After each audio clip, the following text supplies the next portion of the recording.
your nation, your province, your southern Alberta.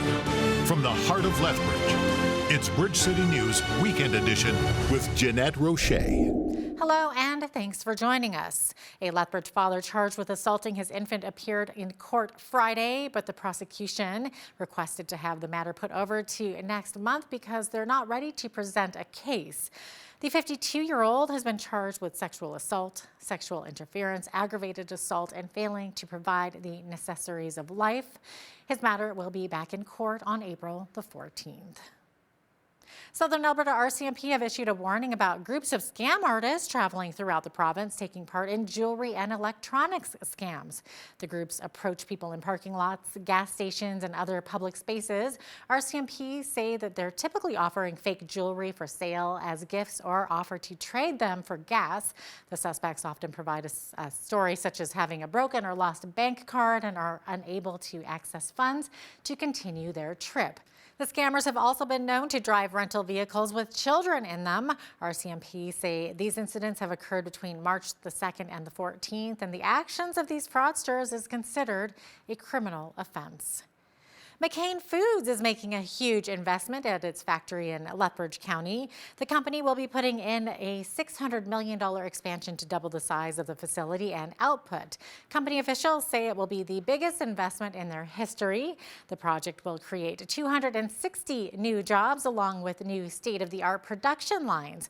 Once it's fully operational, the factory will double its workforce to 485 positions. Coaldale Mayor Jack Van Ryn says that's a pretty big deal for his town. As a municipality that neighbors McCain Foods, we are very delighted that McCain Foods is choosing to make Lethbridge County the destination for what will be their largest capital investment in the past 65 years. So as part of their press release, they named Coaldale, but in fact, the facility is actually being built in Lethbridge County. And we are the closest municipality to McCain Foods, and we've had a long-lasting relationship with them. Other parts of the expansion will include wind turbines and solar panels. Construction on the McCain Foods expansion in Lethbridge County will begin later this year. A legendary Southern Alberta music promoter was honored at the Junos last weekend. Longtime Lethbridge resident Ron Sakamoto won the Walt Graylis Special Achievement Award, esteeming his work in the industry.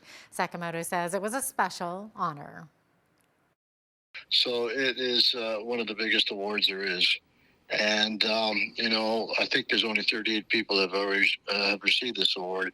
And, in Canada, or so it's pretty special, and it's really something that it just is amazing. Sakamoto has more than 50 years in the industry as a concert promoter, manager, mentor, and philanthropist. We wish him the best there. A man who served 25 years in the Royal Canadian Artillery and who is now a Legion member, Glenn Miller, was recently bestowed a special award called the Order of the Crown of the Kingdom of Belgium. That is one of the European nation's highest honors. BCN's Micah Quinn caught up with Miller to talk about the work he does in the community for our veterans and why this medal is so important to him. Glenn Miller, a local historian and the communications co-chair for the Lethbridge Legion, was honored in Edmonton on March 9th for the long-standing work that he does for veterans here in Lethbridge and across Canada. The award was presented to Miller by Patrick Van Giel, the ambassador of Belgium to Canada. I found out in November that I would be receiving the Order of the Crown, and they have various classes, just like the Order of Canada has various classes. So the Order of the Crown, I'd be made a Knight Order of the Crown. I'm quite honored to be recognized by a foreign government for the work I do here in Canada. Miller has worked with the Last Post Fund to ensure every veteran receives a dignified funeral, burial, and a grave marker. He's also worked hand in hand with the Galt Museum and Archives, the Lethbridge Military Museum, and the Lethbridge Legion. During the medal ceremony, Van Giel had nothing but high praise for Miller. Your outreach to the younger generations to teach them the ins and outs of Canada and Belgium's military history is truly outstanding. and your inclusion of Canada's First Nations in that endeavour inspires us all. Miller says the special award was started by King Leopold II of Belgium on the 15th of October, 1897. The honour can be given out to Belgians and foreign nationals who distinguish themselves in artistic, literary, and scientific work. Coming up, police across the province are reeling following the news that 2 Edmonton officers were shot and killed in the line of duty. More details after the break.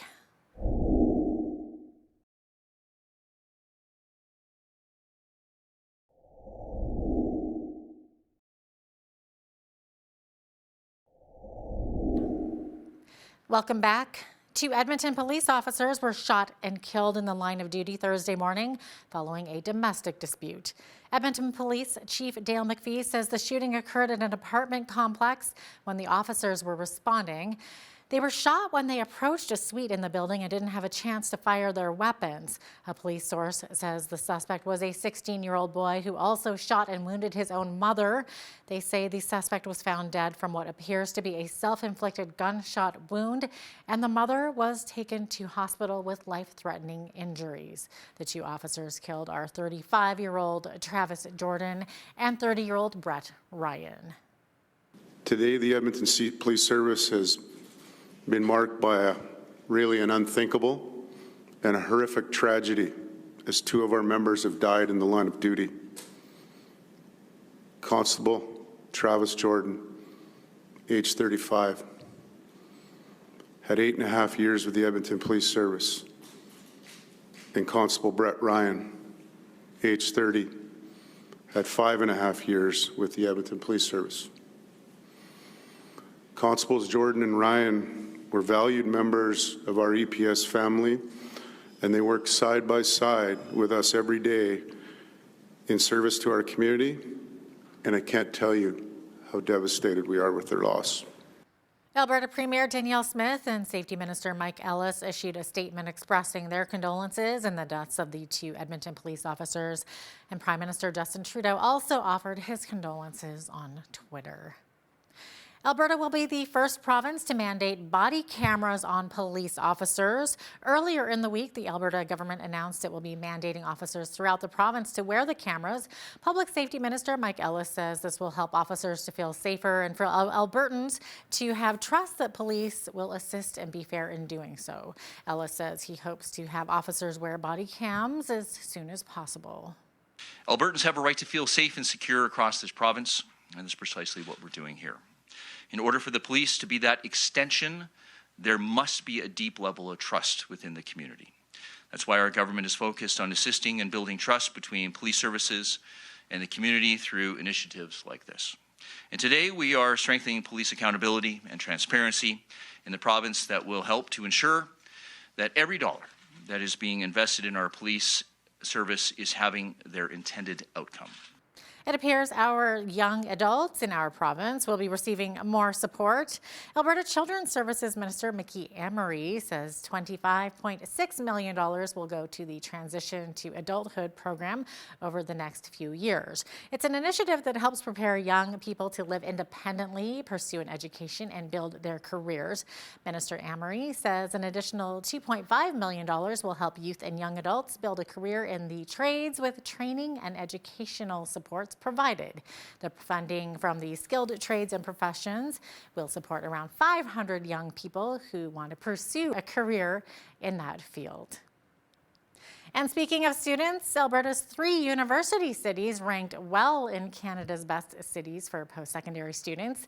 A new study says Calgary is in 5th place, while Edmonton came in 6th, and Lethbridge ranked in the middle of the pack, 24th out of 47. According to a report by the data company Hello Safe, based out of Montreal, Kingston, Montreal, and Vancouver cracked the top 3 spots on the list. Staff from the organization explained how they generated the full report. So that's a report based on 4 big families of criteria. So there is academic excellence, quality of life, quality of student life, and attractiveness. Those 4 categories are divided into 16 sub-criteria, all based upon public sources of data that we put together. And that makes that big classification, that big ranking. We ranked cities and not universities, so it applies to all the levels of studies. Alberta's education minister says the province will be making student transportation safer and more affordable. Adriana LaGrange says all of our children need to be supported and protected. We are providing school authorities with an additional $414 million over the next 3 years to support school transportation improvements. This includes a 32% increase in funding for the 23-24 year. This increased funding will ensure Alberta's student transportation system is safer for students, more affordable for parents and families, and responsive to the funding needs of our school authority partners. We need to take a quick break, but when we return, we hear from a newly nominated UCP candidate. Will they have what it takes to win in urban Alberta? That's next. Keep it right here.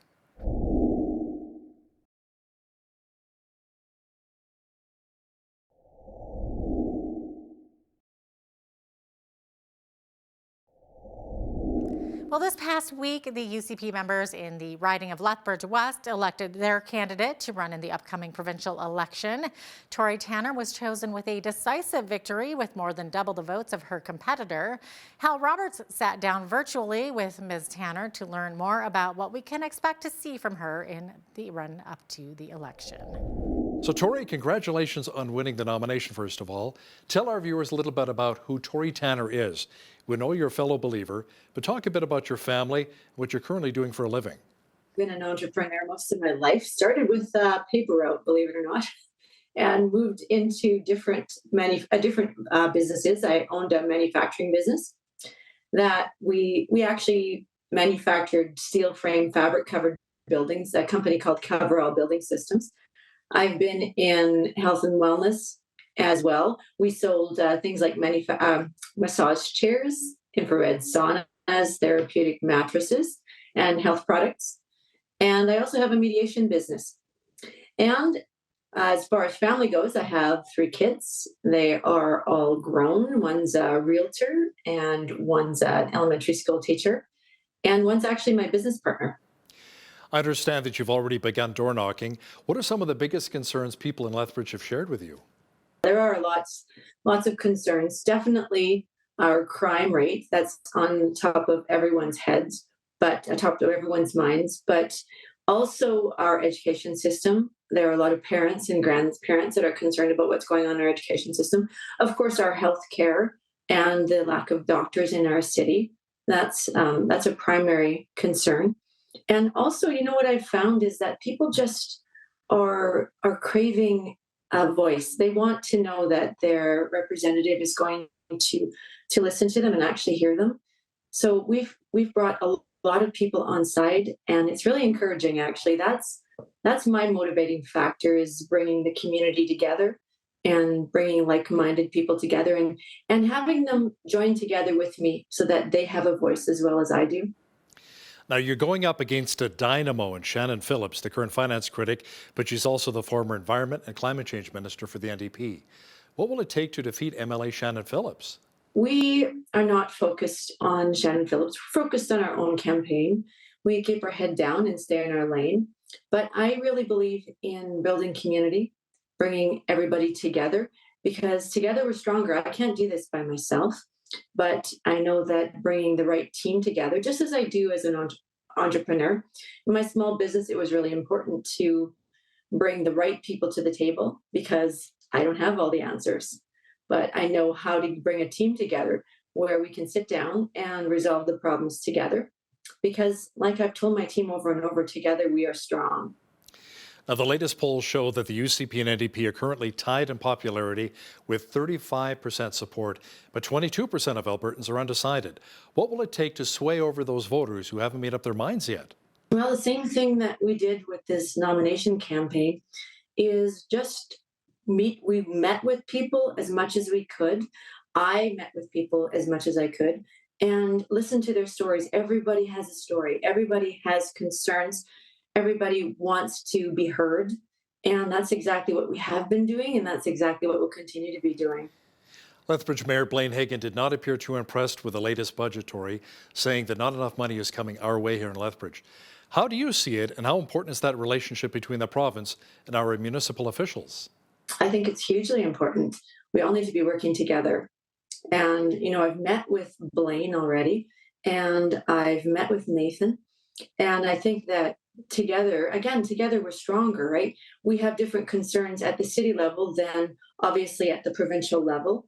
And it's important that we work together because they overlap and we all want one thing, right? We want what's best for our city and consequently what's best for our province.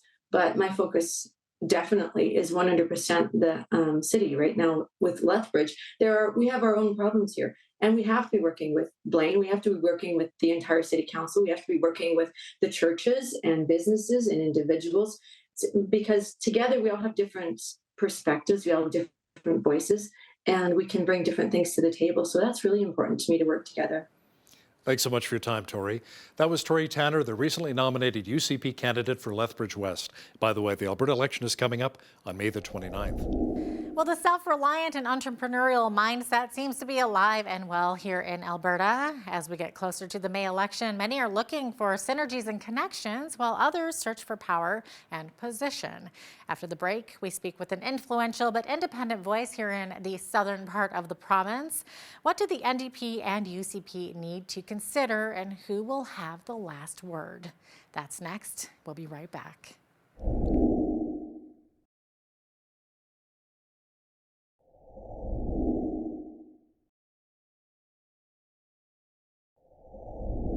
Welcome back.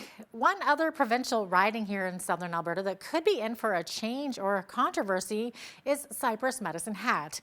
Drew Barnes, who now sits as an independent MLA, shared with me earlier in the week his political observation and thoughts on what the UCP and NDP need to consider going into this election. Have a look. You decided not to run under the banner of the United Conservative Party, but will you be running as an independent candidate? I'm talking to mostly my constituents, who about half of them want me to continue in that way. And then I've been talking to, give or take, 20 other conservative Albertans, mostly in rural Alberta, who are interested in doing something together, whether that's a party or a loosely connected group of independents. So yeah, in the next 2 weeks, I'll be making my final decision. But it's so important that Alberta families be in charge, that Alberta be the freest, most prosperous place, and we'll see what the next 2 weeks brings. What do you foresee as the biggest election issues this spring? Is it all about affordability? It's mostly about affordability and the fact that we've seen, healthcare in crisis. We've seen our education system slip. We've seen government utilities and no competition in the insurance or other industries like telephone, cable, and airlines. So Albertans know that our government systems are broken, and they're asking for more money to be left in their pocket so they have a better chance. Now there's some other issues. Crime, the fact that crime has snowballed. So many of our cities are not safe, particularly in our downtowns. People are asking for democratic reform. They've seen nominations be meddled in. They've seen, politicians not be accountable, and they're looking for change that way. And then the third thing is affordability, lower taxes. Wow. Okay, so speaking of affordability, should the provincial government continue to offer affordability relief payments to seniors and families with kids? I mean, it's a good thing, but I feel like there's so many people that are left out of that piece of the puzzle. So what about people who have older kids living at home, like say a university student, for example? They're basically still dependents because they can't work full time. They're still students. Exactly, and more expensive needs and a more expensive life. I would like to see the Alberta government focus on two things. First of all, spend less so they can tax less. Let's let all Albertans keep more money in their pockets so they have a chance to direct their own future, and they have a chance to end some of this inflation. But secondly, competition. Our utilities are so not competitive. We all know when we open a utility bill, our incendiary costs are as higher than our natural gas or our electricity uses. We know in insurance, I just saw a report that again shows that Alberta has the highest car insurance in all Canada. It is so time to make these industries more competitive, so Albertans have more choice and we can get some more competition and better pricing. So the NDP will likely campaign hard against any moves towards privatization. But if we just keep throwing more money with the same system, nothing seems to change. So what would you like to see happen to create better health care, Drew? For example, how can we reduce wait times for surgery? Oh, you're absolutely right. They've been throwing more and more money at it. This year's budget, which was just released last week, healthcare is over $26 billion. The more per year, though, that's 40% of what Alberta spends, and Alberta government spending too much.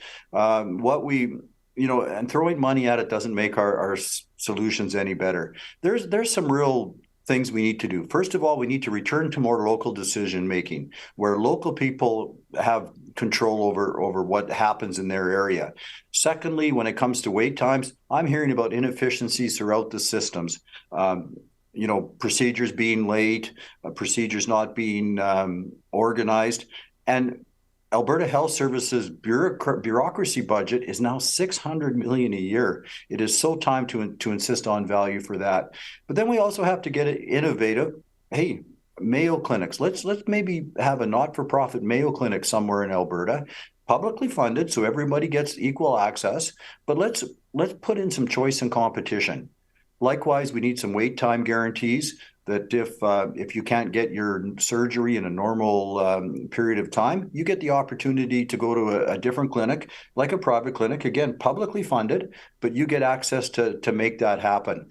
The report that came out in the healthcare budget a week ago shows that very, very few, if any, of our procedures do we meet the Canadian standard for wait times, and it's just so broken. We need to take a time out. And speaking of time, how did that time change last weekend work out for you? Well, it turns out scientists have been studying the effects of the switch to daylight saving time. And after the break, we'll find out more about the impacts this twice yearly change has on our bodies and minds. That's next. Keep it right here.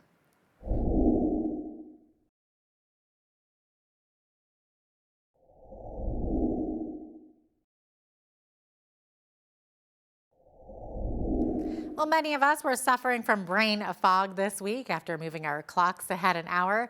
The question of saving daylight every spring is not without those willing to take a side on the issue. Much research has been compiled on the topic to build a case about which is better for us, daylight saving or standard time.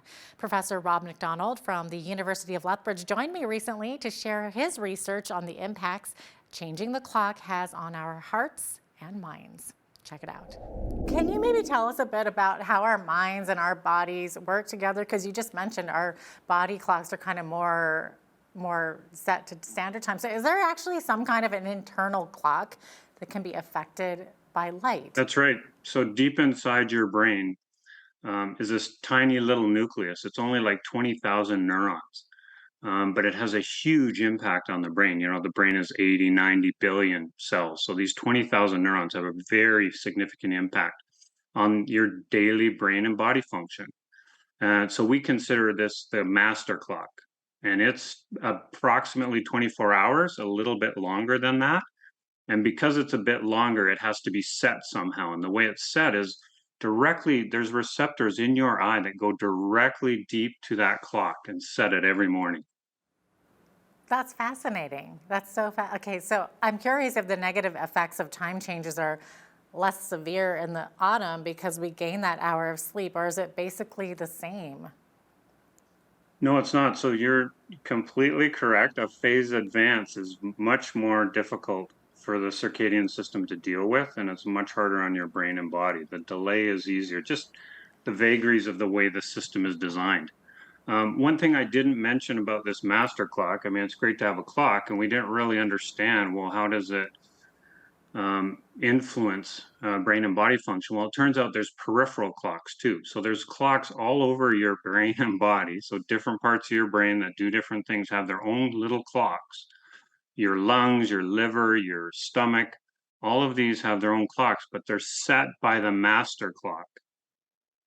Okay, and so what can happen when we have these daylight savings, for example, or when people have to do shift work, the clock gets misaligned with the peripheral clock. It's telling the peripheral clock to do something when it shouldn't be doing it.